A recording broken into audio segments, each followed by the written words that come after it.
ഈ ഒരൊറ്റ ആയത്ത് നമ്മുടെ വീടുകളിൽ എഴുതി വെച്ചാൽ സാമ്പത്തിക പ്രയാസം ആ വീട്ടിൽ എന്താണെന്ന് പോലും അറിയില്ല.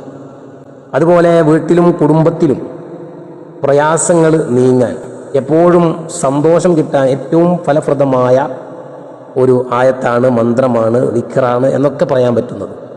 അത് എഴുതി വെച്ചാൽ മതി. പണത്തിന് ഏറ്റവും പ്രധാനപ്പെട്ടത്, പണത്തിനൊരിക്കലും ബുദ്ധിമുട്ട് വരികയില്ല. അത് ബിസ്മില്ലാഹിർ റഹ്മാനിർ റഹീം എന്ന ആയത്താണ്.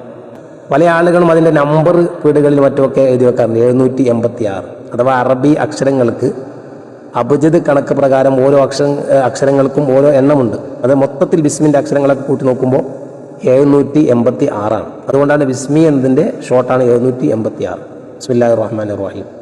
നമ്മൾ ചെയ്യേണ്ടത് ബിസ്മില്ലാഹിർ റഹ്മാനിർ റഹീം എന്ന ആയത്ത് തന്നെ അത് വീട്ടിൻ്റെ ഫ്രണ്ട് ഭാഗത്ത്, നമ്മുടെ വീടിൻ്റെ ഫ്രണ്ട് ഭാഗത്ത് എഴുതി വെച്ച് കഴിഞ്ഞാൽ ആ വീട്ടിൽ വലിയ ബറക്കത്തുണ്ടാകും.